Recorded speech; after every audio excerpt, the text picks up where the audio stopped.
It starts with a whisper.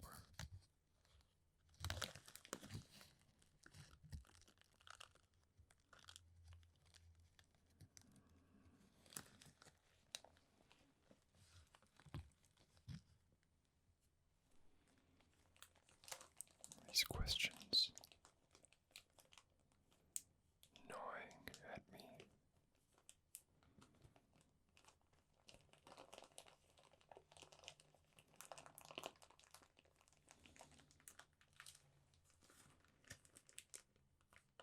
Am I doing what I want?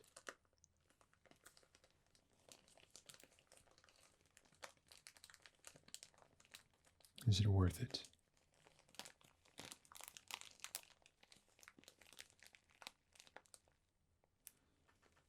Why spend my time this way?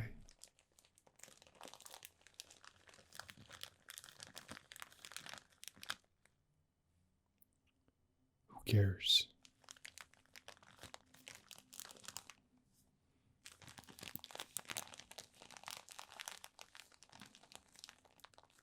I haven't been able to get myself into the ASMR headspace lately. And I wonder if it's obvious.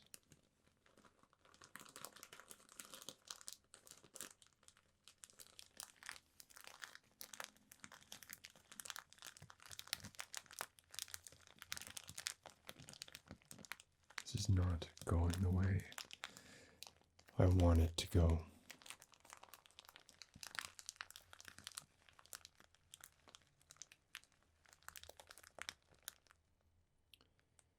My heart could stop beating at any moment.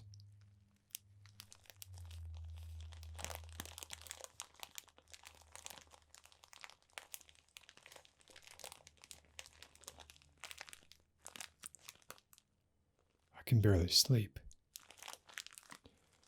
but I'm supposedly helping others to sleep.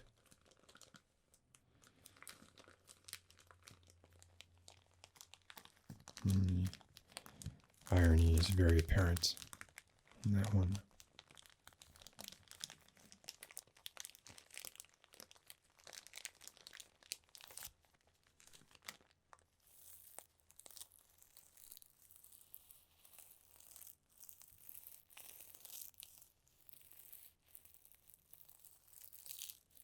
It has become more of a problem of late.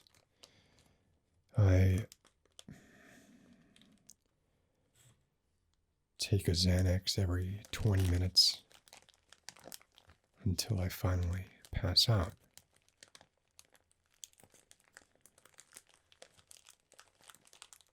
Sometimes that takes an hour.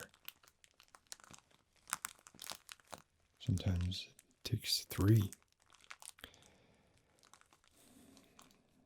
I don't count the pills. I have a very indulgent psychiatrist. But I'm sure there have been nights where I've taken 6 or 7.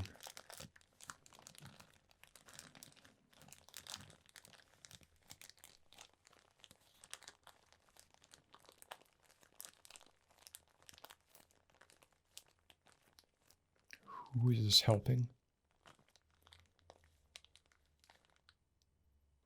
How many videos can there possibly be of the same thing over and over again? There are literally hundreds of thousands of hours of this type of thing already in existence. Why add one more?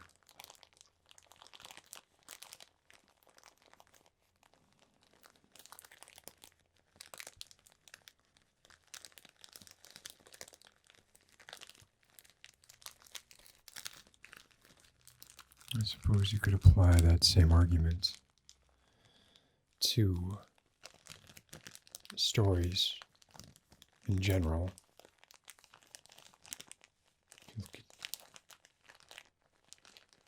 Traditional framework of stage productions, or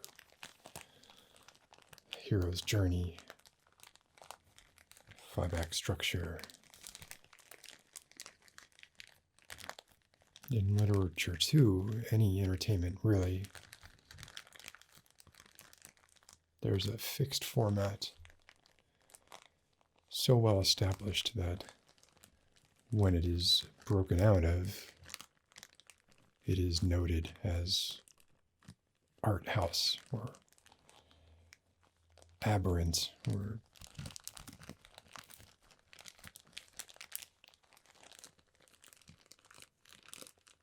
God's forbid, Nolan-esque.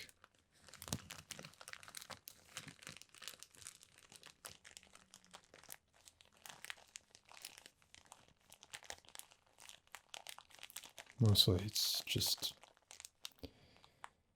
the same story, change the window dressing.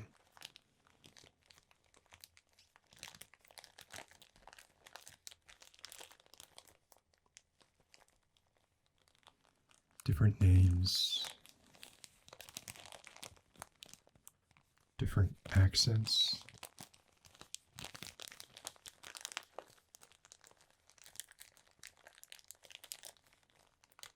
Different actors, character quirks, minutia.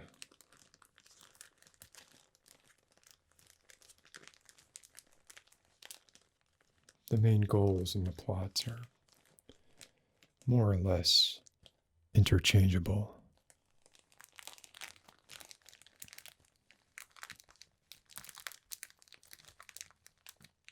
Maybe they're so similar because we're so similar.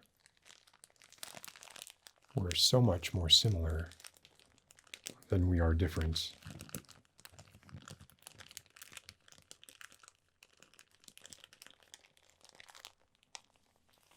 And we cling to those differences.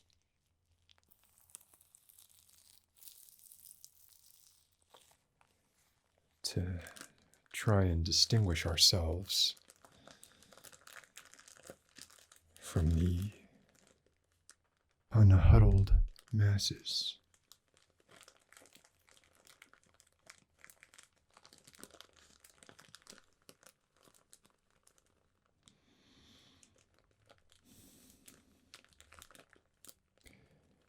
Every single morning, I wake up in a state of dread.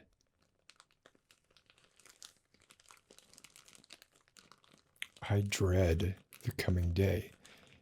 It doesn't matter if it's a work day or a weekend, if the weather is clement or stormy,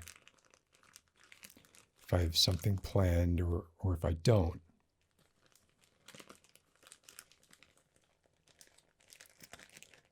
My waking moments are unwaveringly experienced in a state of dread. Like being born. But I don't mean that in a good way.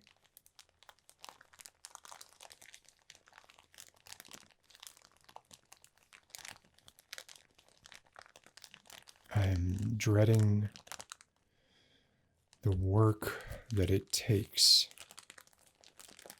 to functionally exist. To have to go through all those motions yet again.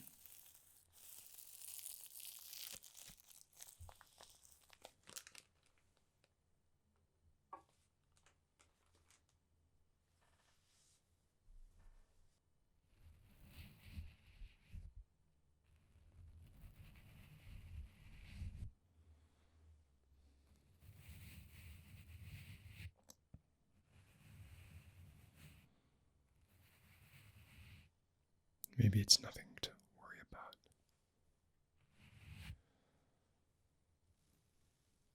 And why should an assembly line of repackaged ideas be any more abhorrent in an ASMR format than any other format?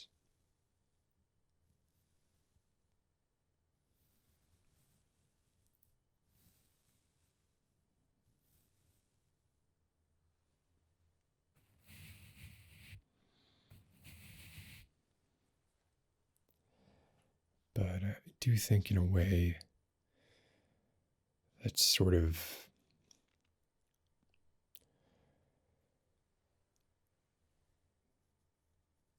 stopping the line of questioning too early. Because the question that should follow,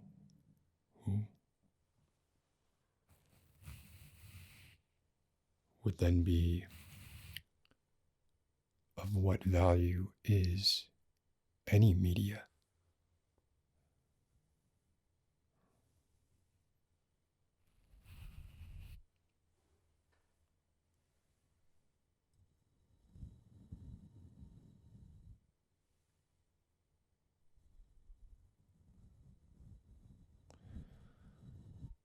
When it comes to deep philosophical epiphanies, there is nothing new under the sun.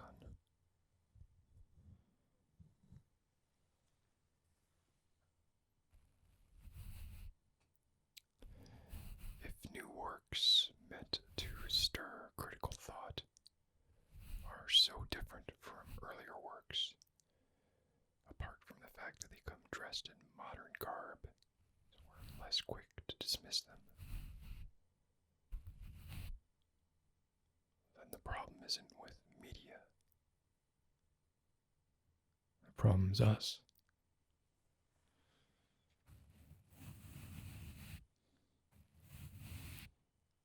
I swear to God, if people could hear the things going through my head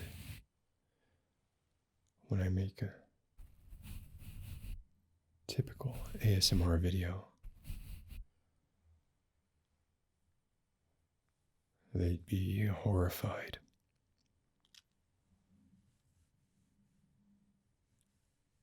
Or outraged, disturbed, maybe even sympathetic, but not in a calming way.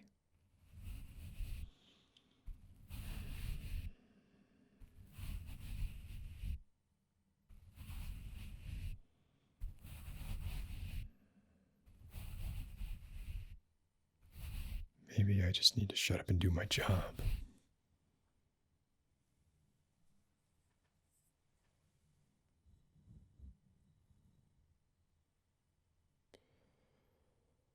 Stop appealing to pretense. Stop trying to be more than I am.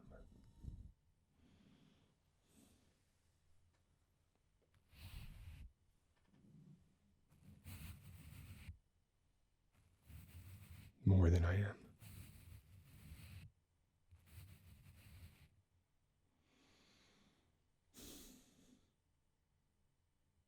A person who makes videos in order to distract people from their existential dread.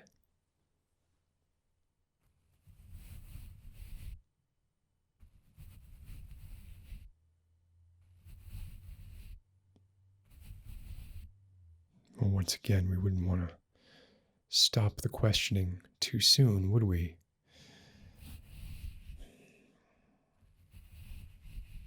It seems like then we need to call into question the integrity, or at least the value,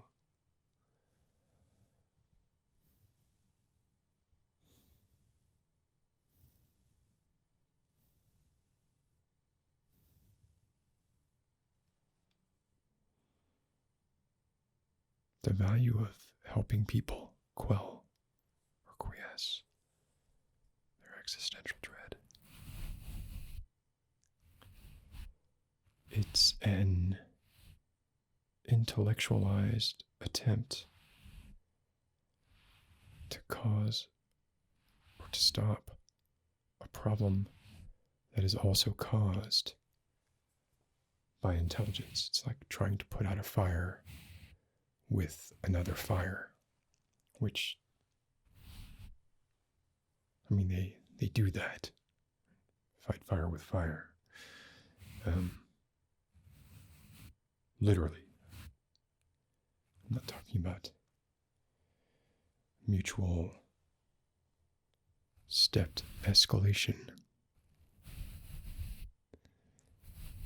I mean, they purposely burn fields strategically in patterns to prevent fires from spreading.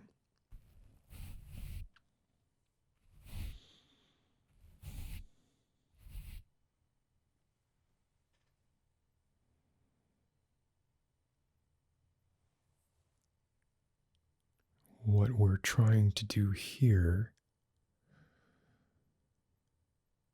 is focus some of our surplus of intelligence towards creating barriers which prevent embers reaching massive mental tinderboxes of malaise.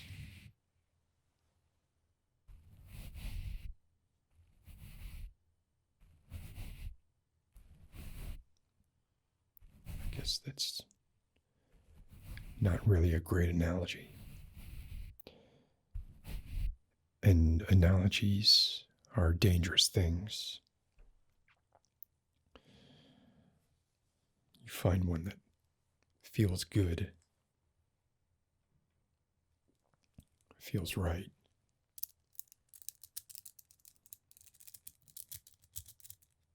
and you tend to cling to it.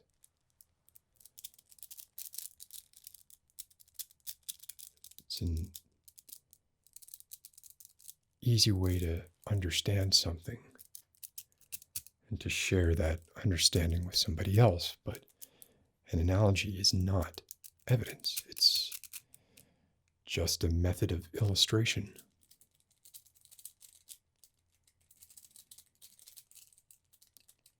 Yetis don't exist. And while a beautiful, lifelike painting of a Yeti might be useful in many ways, the one thing it's definitely not useful for is proving the existence of Yetis. Also, the Blue Yeti is a crappy mic. I don't know why so many people like or use it. Much like the 3DO, I think it's a testament to the success of branding,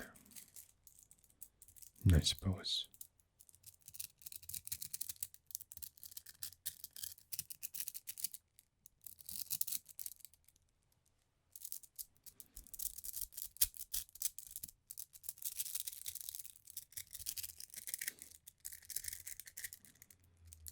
As Rustin Cole said, Malcolm Gladwell, plenty of philosophers, you've got about enough time in your life to get good at one thing. If you want to look at the productive window of your average life, you're looking at about 10,000 days. That's an order of magnitude less than there would need to be to consider any single day disposable.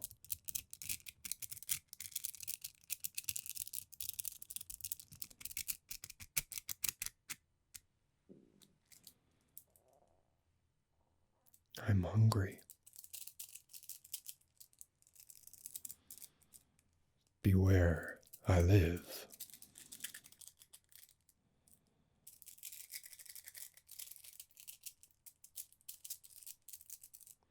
So, as Rustin Cole said, Yeah, be careful what you get good at.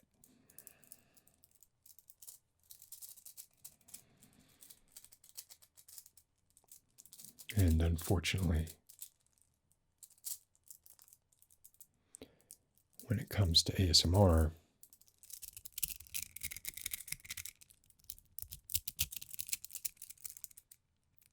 the disposability of the medium makes effort and crafting largely a waste of time.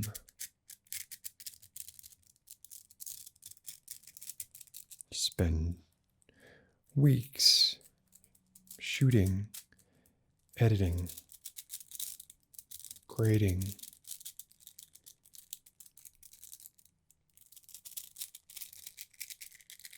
perfecting a video.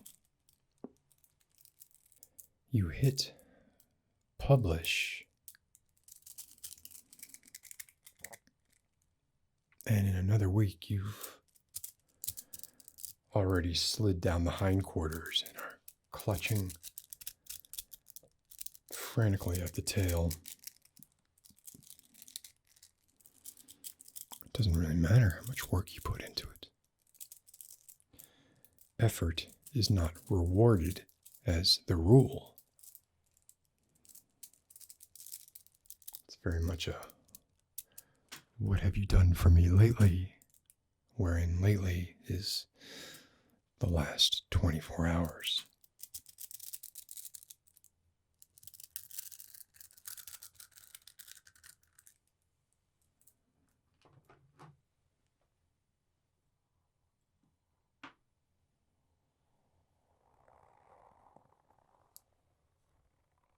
So what is rewarded?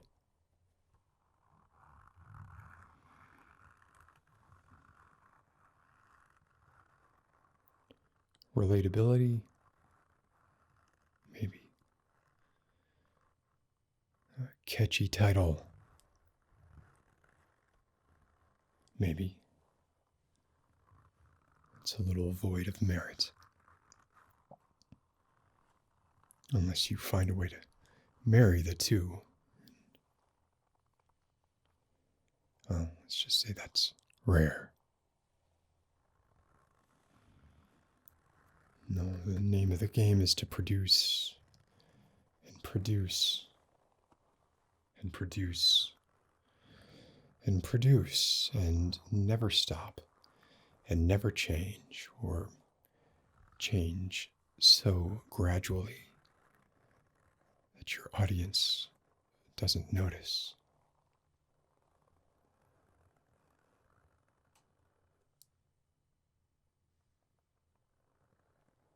I can both feel and hear my bones grinding against each other. Somehow, I don't suspect that's a very good trigger.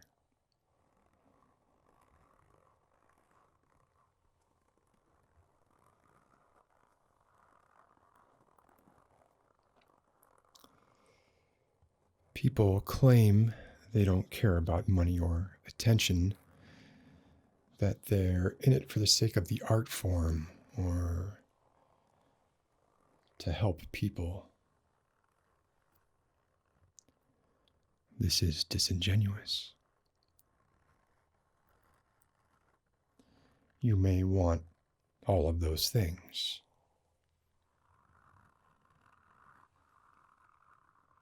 but you're also filling a hole in yourself. You're reaping some reward, whether it's monetary or through status or through making yourself feel better. Using this as a means to occupy your own time.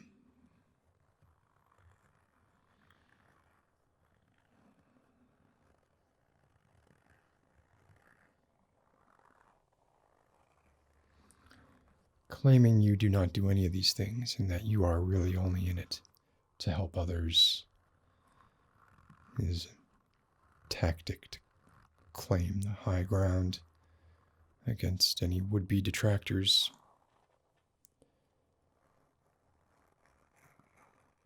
It's better just to be forthright about the Enterprise, but the rub is there's no way to prove or disprove this assertion, with some limited exceptions.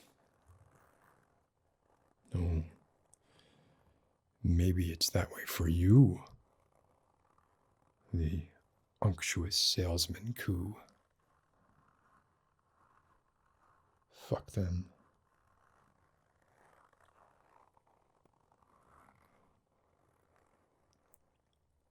Sleeping pills are more effective. Pharmacological stigmas are the hallmarks of the ignorant. Think they can just apply their own situation and circumstances to that of others. People who equate their experience or assume their experience is representative of the human experience as the whole, which, having said earlier that we are all similar, is a theory you might wish to poke holes in. I believe it nonetheless. It is arrogant to assume that you know, even if you detect and catch on to particular touch points that you have in common with someone else.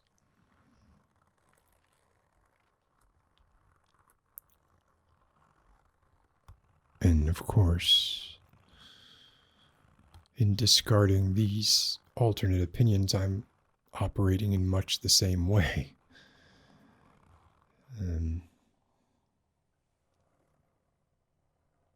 Is there a difference? I think I don't assume anyone else is having a more or less difficult time than I am, or that their method of coping is any more or less effective than my own. Do what works for you.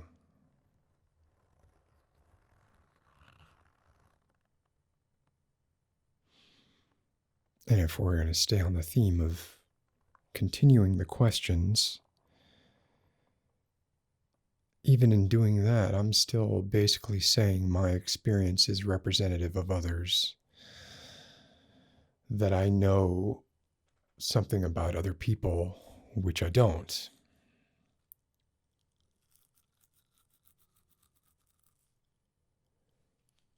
And that's just as arrogant, I guess.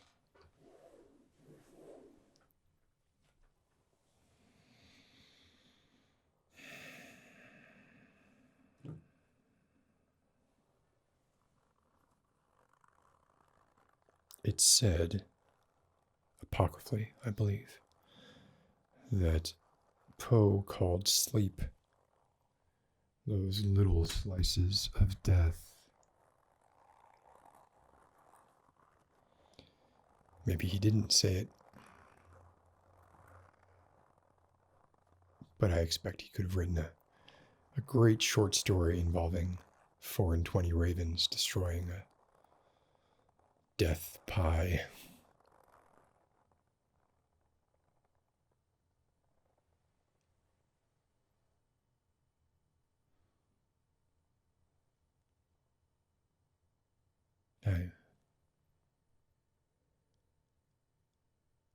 I can hear noises in the attic.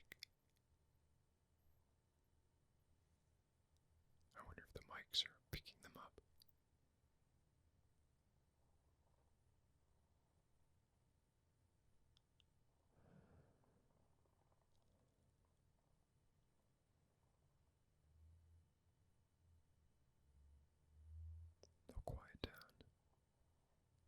always do.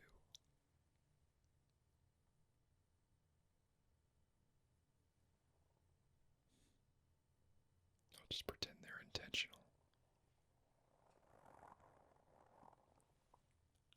As long as I can keep my thoughts quiet.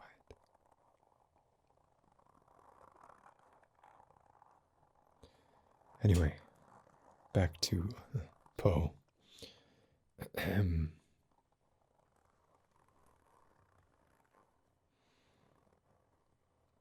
As far as I'm concerned,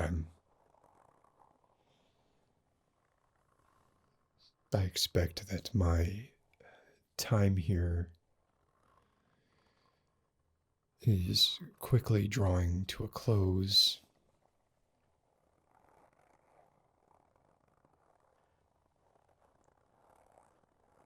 I will, in short order, devour the entire pie.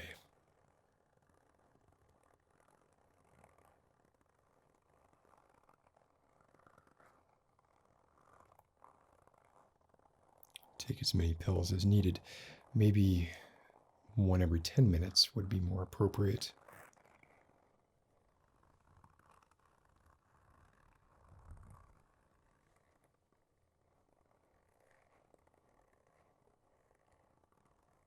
My heart will stop beating.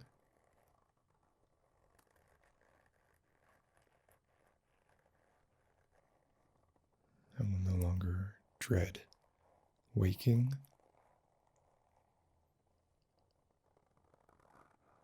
And the bone grinding will cease.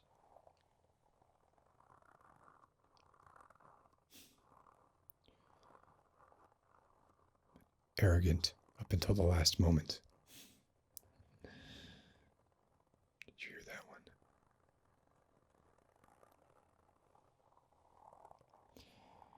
And it won't matter if it was worth it. There's no worth it.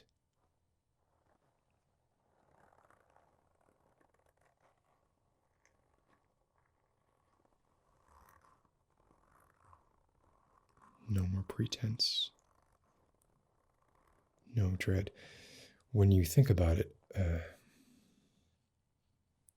dread is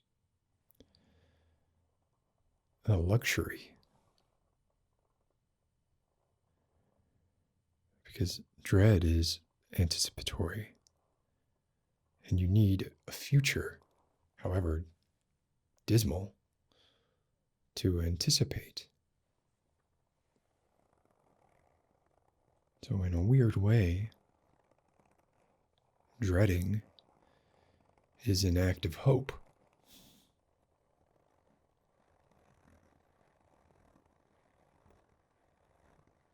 To anticipate.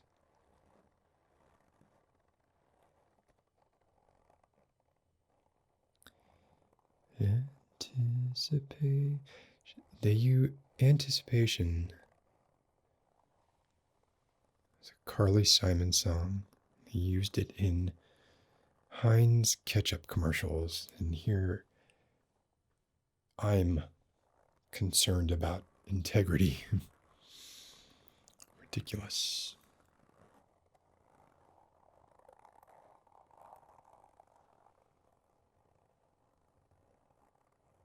But am I doing what I want?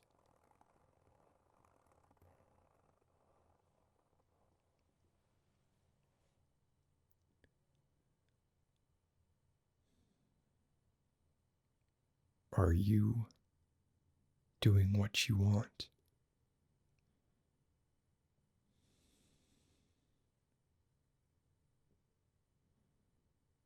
Your heart could stop beating at any moment.